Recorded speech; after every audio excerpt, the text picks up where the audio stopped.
Hola, hola, buen día. Muchas gracias por la invitación nuevamente a este Congreso de Integración en Imagenología y a la Reunión Nacional de Imágenes Seccionales.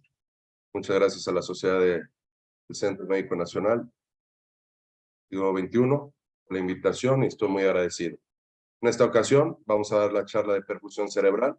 Vamos a dar más o menos un repaso de lo que es la perfusión cerebral.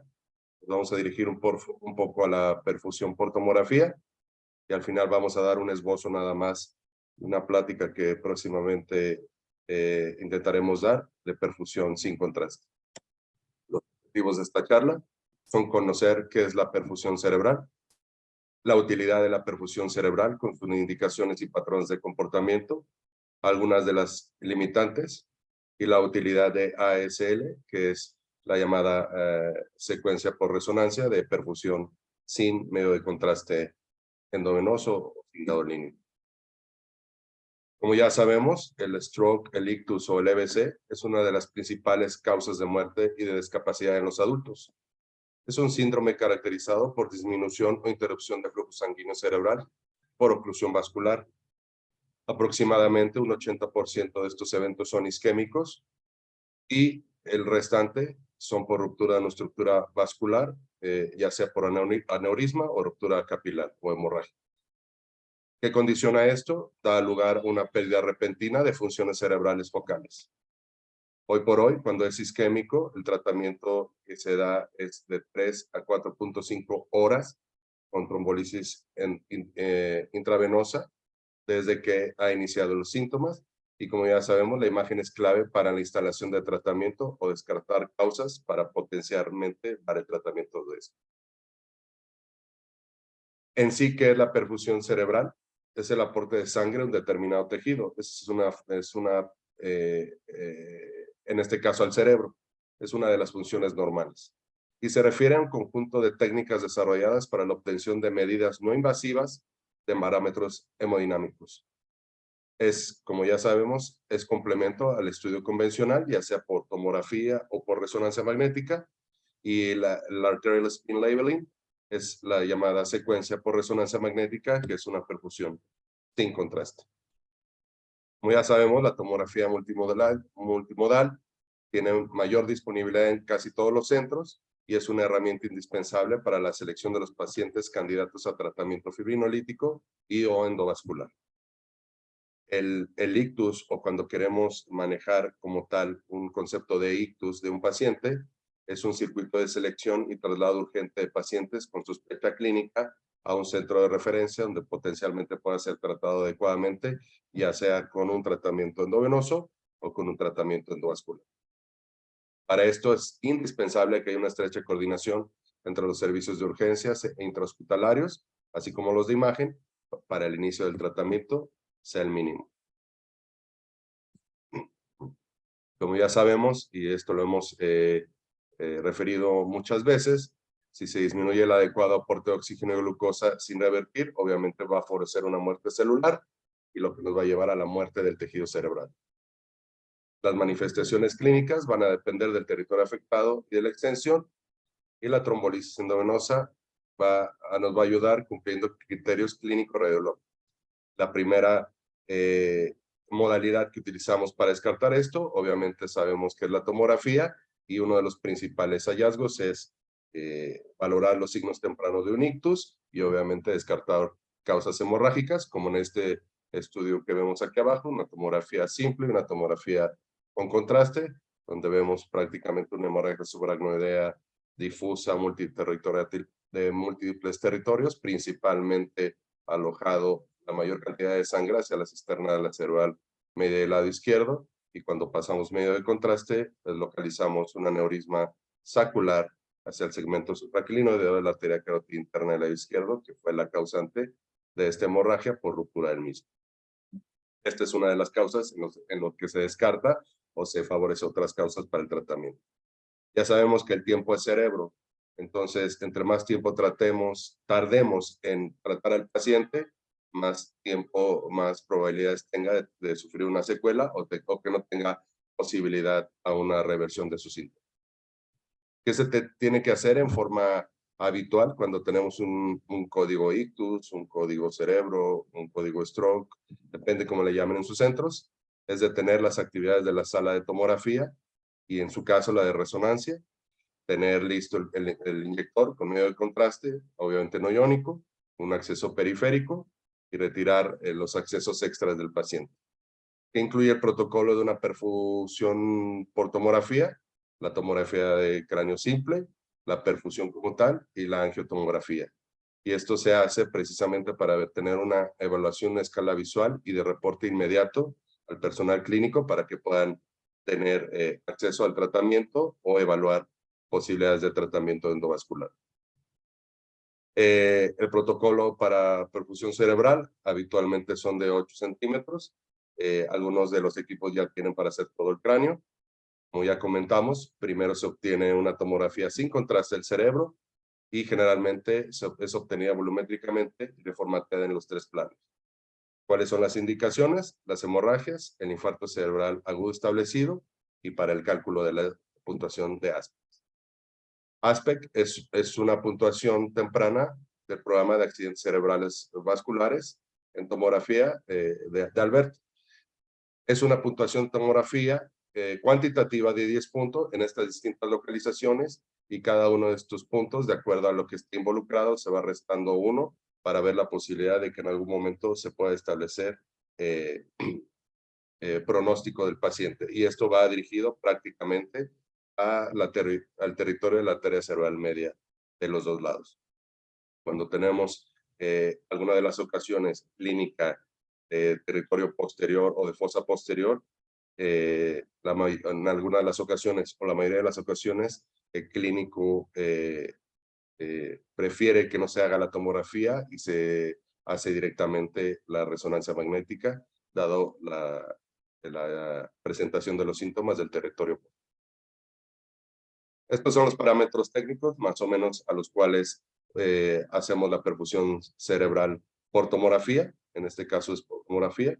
Entonces, tenemos el caudal a 5 mililitros por segundo, contraste aproximadamente 50 mililitros, la solución salina se pasa al mismo caudal, y los volúmenes que pasamos aproximadamente son de 35 a 40 mililitros, con una concentración de 300 a 350, y seguido de la solución salina.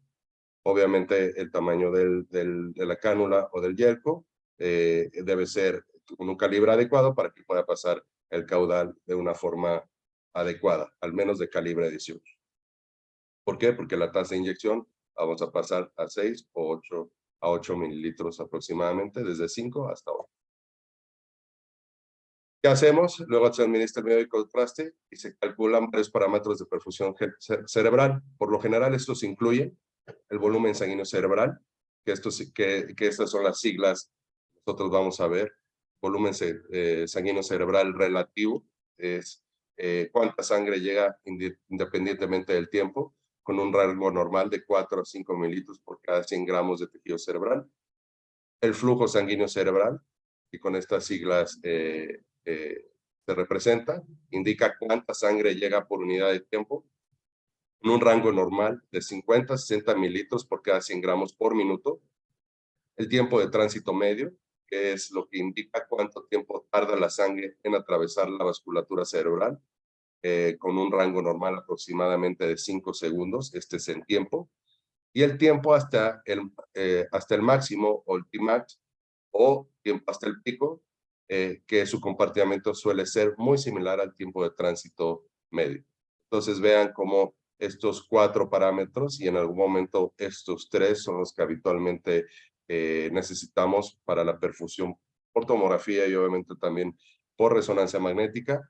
Tienen los conceptos similares, cada una en su modalidad y con su técnica, pero bueno, en este caso para un código ictus es lo que necesitamos para poder trabajar.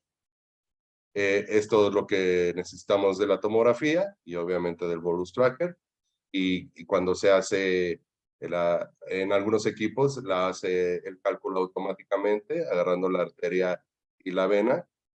Habitualmente se agarra una arteria de la arteria cerebral anterior, como la arteria de entrada, que aquí es donde nos están especificando la flecha blanca, y la tórcula o la presa o alguna vena, como la vena de entrada, que es la flecha negra, y se generan las curvas de tiempo de concentración para la arteria y la vena de entrada. Aquí también nosotros podemos ver con estas curvas si la adquisición que hicieron nuestros técnicos o nuestros médicos fue la adecuada para poder hacer el cálculo cualitativo o cuantitativo del postproceso. Automáticamente, nosotros también podemos, si no nos gusta la arteria que nos está dando automáticamente el equipo, podemos decidir qué arteria poner y obviamente qué vena poner, puede hacer el cálculo. Y automáticamente nos da unos mapas de perfusión. En los mapas de perfusión que nos da son los mismos de concepto que ya vimos: el volumen sanguíneo cerebral, el flujo sanguíneo cerebral, el tiempo de tránsito medio, el tiempo de pico máximo. Entonces, el principio del volumen sanguíneo, el flujo sanguíneo cerebral se va a referir a este cociente, que es el volumen sanguíneo cerebral entre tiempo de tránsito medio. Vean cómo los mapas, los de arriba, tanto el flujo como el volumen sanguíneo cerebral, son más nítidos. Obviamente lo que se ve más rojo nos indica que hay más concentración de contraste o más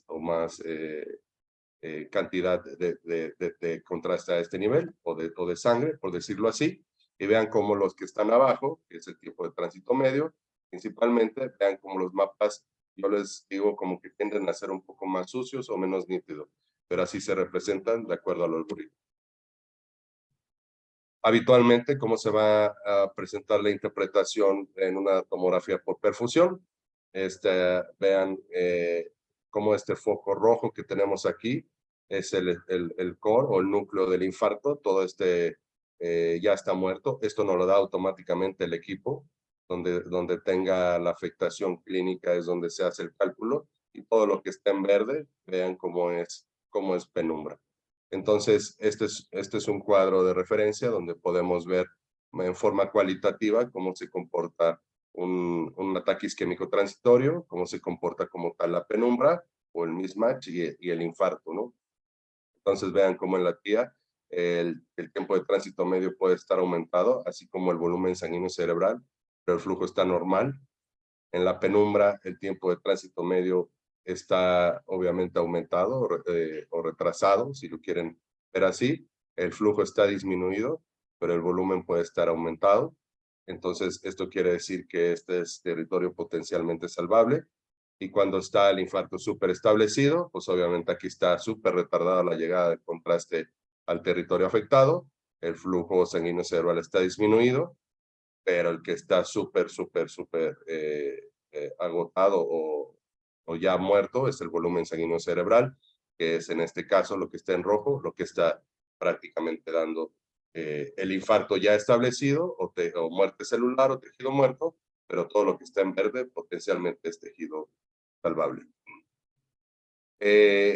Posteriormente hacemos una angiotomografía con el objetivo de identificar oclusión de vaso mayor y en algún momento, si hay oclusión, ver en algún momento la colateralidad del territorio afectado.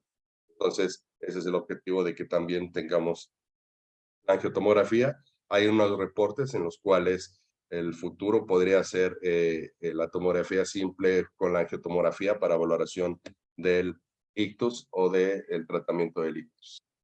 Esto es lo que les comentaba, la valoración de la puntuación de la colateralidad, tanto cuantitativa en la angiotomografía, en pacientes con EBC agudo. Entonces vean cómo podemos seguirla calculándolo cuando está ausente, o sea, cuando no hay colateralidad, cuando hay pobre colateralidad, cuando hay una moderada colateralidad y cuando hay muy buena colateralidad. Obviamente esto va mejorando cuando tiene mejor colateralidad.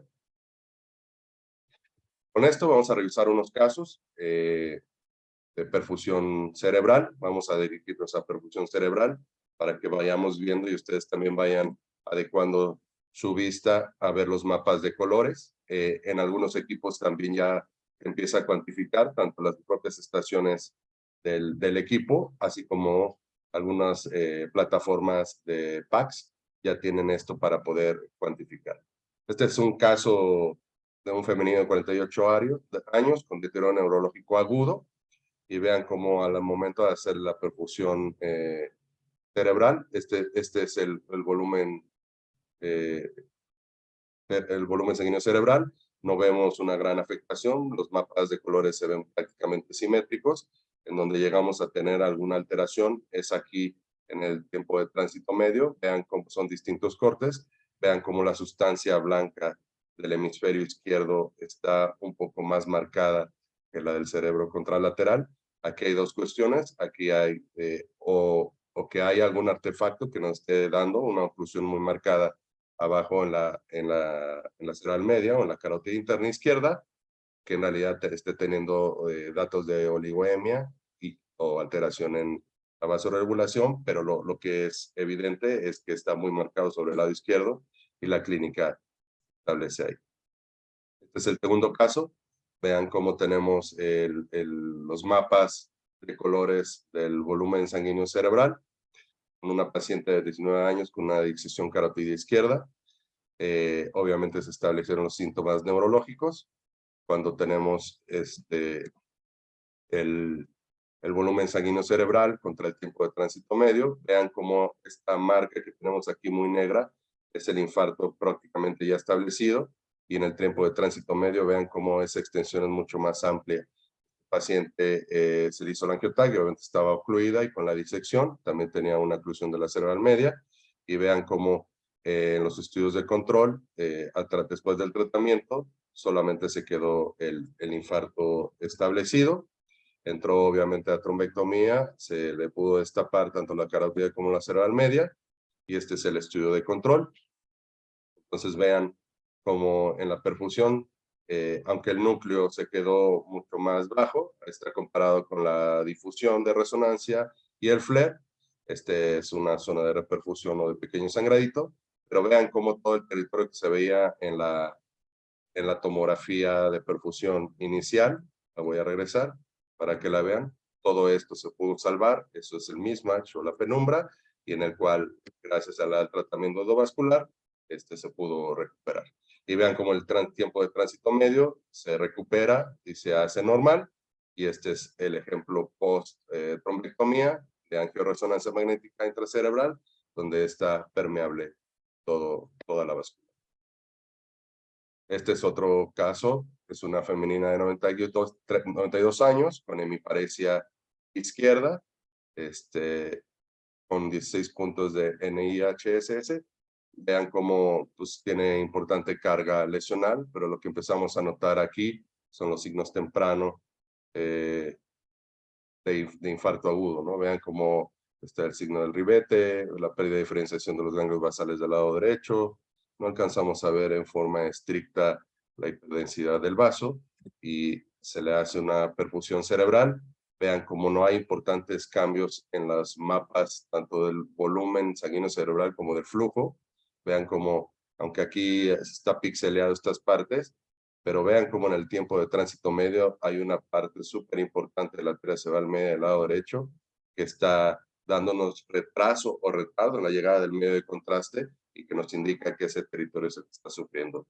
Vean como en la tomografía pues no vemos en realidad algo salvo lo de los ganglios basales y a lo mejor algo de obliteración aquí del espacio supragnoideos que nos indicaría que algo está sufriendo ahí. Entonces eso con la perfusión cerebral lo hicimos y se le hace el angiotac. Vean como toda la arteria cerebral media del lado derecho estaba tapada, estaba ocluida, y cuando ya hicimos la post-trombectomía, se recuperó la estructura vascular ocluida, y obviamente esto es lo que quedó de control, nada más teniendo esta franja lesión en los ganglios basales y en la ínsula, pero todo el territorio que estaba ocluido, pues prácticamente salvable. Entonces, potencialmente este paciente tuvo un buen desenlace y un buen tratamiento, tanto por médicos de neurología y obviamente de terapia endovascular. Este es otro caso, este es para que vean los mapas de perfusión en un paciente donde potencialmente no tiene mucha penumbra. Vean cómo aquí el volumen sanguíneo cerebral y el flujo sanguíneo cerebral y los tiempos de los de abajo. Vean cómo el territorio potencialmente es el mismo, entonces este es un infarto prácticamente establecido, donde la penumbra que puede tener el paciente es muy mínima, y entonces ya deciden si en algún momento es candidato a trombolisis endovenosa o ya no. ¿Por qué? Porque ya no hay mismatch y porque ya el infarto está establecido. Este es otro caso. Vemos como la tomografía, los distintos cortes de tomografía. Es un masculino de 78 años con deterioro del estado neurológico, con sospecha de evento vascular, de cápsula interna o de corteza. Vean cómo en realidad pues, no vemos algún detalle en la tomografía. Hacemos la angiotomografía y vemos las estructuras vasculares potencialmente ocluidas, la del lado derecho, y vean cómo en este paciente tenemos poca penumbra. En este paciente vemos la lesión. Lo que podemos aquí ver indirectamente es obliteración de los espacios supraracnoideos del lado derecho. Vean en el volumen sanguíneo cerebral que está completamente afectada el territorio, que ya está infartado, y que es como el caso que vimos hace ratito. En hace unos momentos, vean cómo el tiempo de tránsito medio prácticamente es el mismo territorio, en donde no alcanzamos a ver una penumbra significativa. Aquí hacemos la angiotomografía y está ocluida la arteria cerebral media del lado derecho a nivel de la bifurcación. Y posteriormente se entra a destapar y ese es el tratamiento para hacer en menos de 24 horas un tratamiento endovascular. Este es otro caso donde vemos que sí hay penumbra en comparación con el otro. Vean como en la tomografía simple pues, prácticamente no vemos ningún dato importante. En la perfusión cerebral por tomografía, el volumen sanguíneo cerebral a lo mejor se empieza a difuminar un poco los ganglios basales y algo de la corteza, pero es muy inespecífico. Pero vean la penumbra que tenemos aquí. Todo este territorio está dañado. Obviamente está en la angiotomografía, está incluida toda la arteria cerebral media del lado derecho con una colateralidad relativamente pobre. Entra trombectomía y obviamente este es el control, donde está ya permeable la angiotomografía y el volumen sanguíneo cerebral se fue normal y esto es lo que quedó potencialmente retardo propiamente del estudio, ¿no? De la sangre llegada al cerebro, o sea, lo que quedó como secuela. Este es otro caso, es un masculino de 67 años, con disartria amarillo y pérdida de la agudeza visual, con un NIHACS de 24 puntos. En la tomografía, obviamente, este paciente tenía síntomas neurológicos un poco discordantes, de cerebral media y de territorio posterior. Lo que se ve en la tomografía, se le ve una hiperdensidad aquí en la basilar. Cuando se le hace el angiotac, obviamente se documenta un trombo en el tope de la basilar. En los mapas de perfusión, en este equipo que sí pudimos agarrar más cortes de los supratentoriales, o sea que pudimos ver más el territorio posterior. Vean como si hay una alteración tanto en el tiempo de tránsito medio como en el volumen sanguíneo cerebral, pero de territorio posterior. Entonces, potencialmente este paciente tenía que haber entrado a lo mejor del ataque simple, haber pasado la resonancia magnética, pero bueno, en este caso nos sirve también para documentar que también podemos llegar a localizar el infarto, que en este caso se documentó el trombo del tope de la base. Es la resonancia que después tuvimos de control, donde está súper establecido el infarto, ya con algunas zonas de hemorragia, tanto de la transición occipito hipocampal como del cerebelo, con este reforzamiento con el medio de contraste, que es el que nos ayuda a valorar en algún momento la reperfusión pial en esta. Esos son los ejemplos que tenemos de perfusión. Les voy a dar nada más este esbozo que potencialmente estamos preparando una clase interesante de esta secuencia del Arterial Spin Labeling. Es una técnica de resonancia magnética no invasiva para medir el flujo sanguíneo cerebral. Solamente el flujo sanguíneo cerebral se puede hacer cuantitativa y cualitativa. Tiene sus características y de la adquisición en su técnica y genera una imagen al etiquetar magnéticamente las moléculas de agua, un marcador endógeno a medida que viajan a un órgano de interés. No es invasiva porque la secuencia se hace sin medio de contraste, o sea, prácticamente en una resonancia simple se puede hacer. Los inconvenientes que llega a tener es que tiene baja relación señal-ruido y esto favorece que aumente el tiempo de exploración y es muy sensible a artefactos de movimiento. y que en algún momento al adquirir la técnica también podamos tener alguna alteración en la planeación y que podamos tener alteraciones obviamente en la adquisición. ¿En qué se está aplicando en los últimos años? En enfermedades neurodegenerativas, en neurooncología, en enfermedades cerebrovascular y en enfermedades potencialmente asociadas hemodinámicas.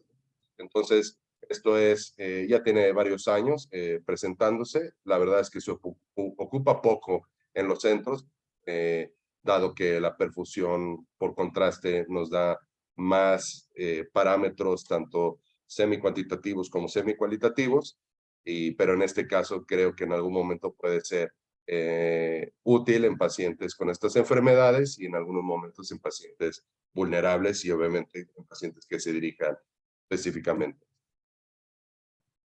Y como conclusión, no quisimos abundar un poco de resonancia magnética de perfusión, pero prácticamente los conceptos son similares. Tampoco quisimos meternos un poco a lo tumoral, creo que es otro tema completamente distinto, pero este es un esbozo general de la perfusión para que lo conozcan y también que se animen a hacer cosas distintas como es la perfusión por tomografía y obviamente el ASL, que si lo tienen sus equipos, que lo intenten, que se pongan a leer y que se involucren y que en algunos casos que se pueda realizar, que sea. Hay que reconocer el cómo hacer y cuándo hacer la perfusión cerebral. Hay que reconocer sus limitantes, obviamente, dependiendo de la modalidad, tanto en tomografía como en resonancia, así como el ASL. Y obviamente hay que estar al pendiente de la evolución de las distintas técnicas para que en algún momento el tratamiento, en este caso de un paciente con ictus, sea el más recomendable y que podamos ayudar, como siempre, en los servicios de imagen para que tengamos un desenlace apropiado. Muchísimas gracias por la atención y agradezco la invitación a esta charla. Gracias y buen día.